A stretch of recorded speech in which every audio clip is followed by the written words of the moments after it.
Olá, bem-vindos ao canal Filosofia Maneira Clássica. E nesse momento eu gostaria de trabalhar com vocês um tema bastante importante, cujo tema é o método socrático. Acredito que alguns já ouviram falar, alguns que já passaram pelo ensino básico, no caso o ensino médio, já tiveram contato com esse tema ou com alguma literatura, que fez menção ou que faz menção ao tema propriamente dito, ou até mesmo ao autor desse método, que foi Sócrates.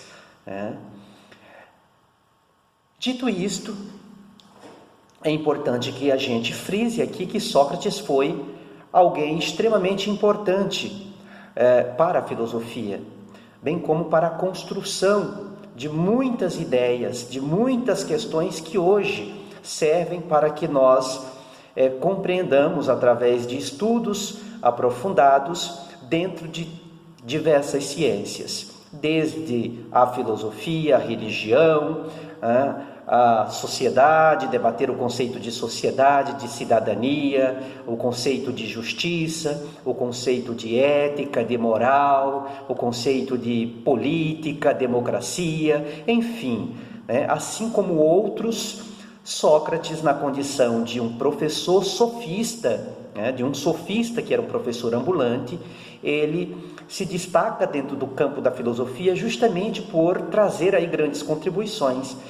Você pode se perguntar, mas Orlando, Sócrates não deixou nada escrito? É bem verdade. No entanto, Platão, seu aluno, fez questão de registrar tudo quanto Sócrates deixou ali como legado.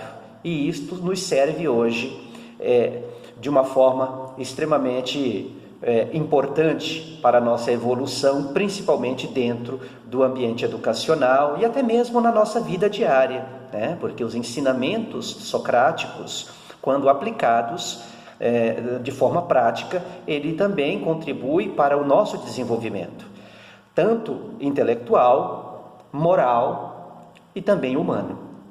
Pois bem, dito isso, vamos ao tema, Mas afinal, o que foi esse método socrático? É importante que a gente entenda que para que esse método fosse criado, Sócrates havia percebido algo que estava acontecendo naquele contexto social em que ele estava inserido, que era a questão de que as pessoas, muitas vezes, elas não tinham essa facilidade de fazerem questionamentos, de criticar determinados conceitos ou preconceitos ou opiniões e a partir dessas críticas chegarem a um denominador comum, a uma ideia própria, a um pensamento próprio. E Sócrates, diante dessa situação, ele se sensibiliza e, enquanto sofista, enquanto professor, ele vai ao encontro principalmente da juventude de sua época e vai começar a desenvolver esse tema, esse método, como forma de estimular as pessoas a poderem pensar, a poderem ter e criarem as suas próprias ideias. Então, o que foi o método socrático?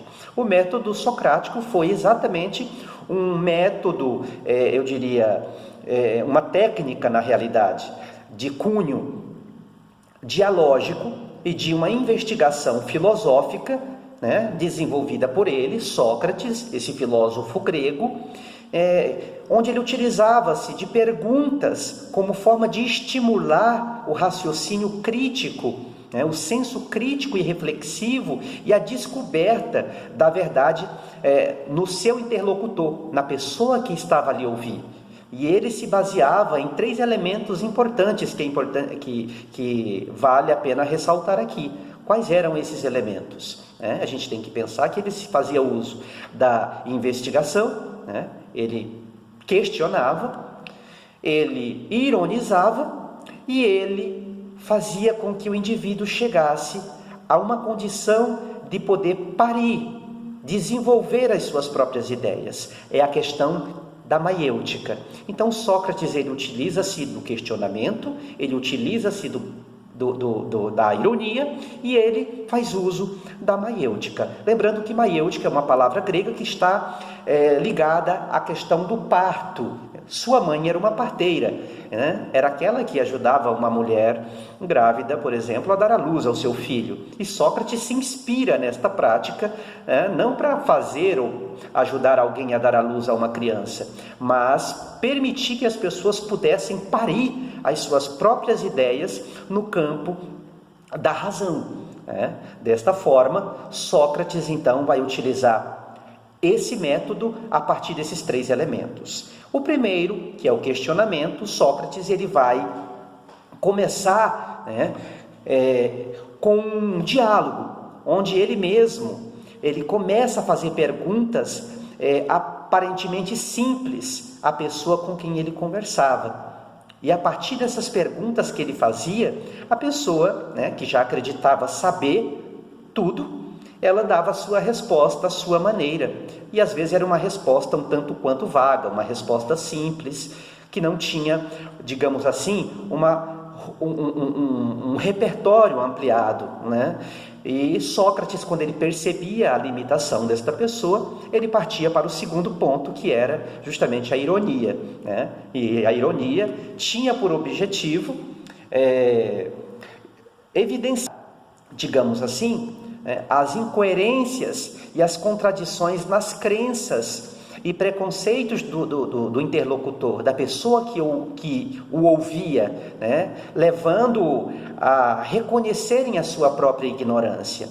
A ironia ela entra justamente nesse sentido. Então o indivíduo era perguntado, por exemplo, o que é o amor? E o indivíduo às vezes ele respondia de uma maneira muito simples. E na ironia, né, após vir essa resposta, Sócrates, ao partir para o segundo passo, que era a ironia, Sócrates começa a fazer questionamentos do tipo: tá, mas amor é apenas isso? Amor tem a ver apenas com um sentimento voltado, por exemplo, a uma questão de afetividade de uma pessoa para com outro? Ou será se nós não poderíamos pensar que existe aí o amor eros, o amor ágape, o amor filia, enfim, as concepções de amor que existia na época? Então aquela pessoa ficava pensativa: mas eu acredito que existem outros tipos de amor e de outras definições sobre isso. Então Sócrates ironicamente permitia que essa pessoa pudesse fazer questionamentos, né, e pudesse ele mesmo, né, o interlocutor, chegar a uma dimensão maior. Quando esse interlocutor ele começava a ter ali o seu senso crítico e reflexivo aguçado diante dos questionamentos que Sócrates fazia, a ele, então ele partia para o terceiro estágio, ele partia para o terceiro momento, que era justamente a questão da maiêutica. Lembram que eu disse para vocês que maiêutica tem a ver com parto?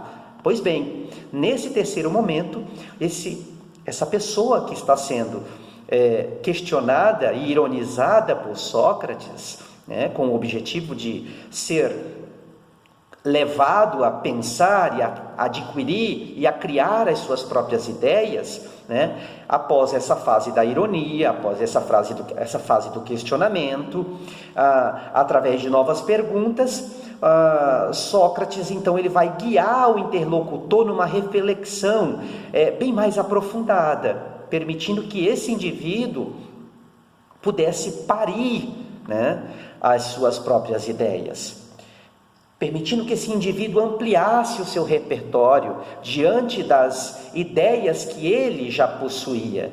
Então, o conhecimento é, eu diria, dentro de uma visão filosófica, partorido, ou seja, não dado de forma pronta. O objetivo de Sócrates era justamente esse, era não permitir que o indivíduo pudesse sair dali com um conhecimento enlatado, com um conhecimento simples, com um conhecimento sem aprofundamento, um conhecimento raso, um conhecimento muito superficial, diga-se de passagem, mas com um conhecimento mais aprofundado. Então, Sócrates ele permitia que esta pessoa fizesse isso. Trazendo isso para os nossos dias, o que nós podemos aprender com isso?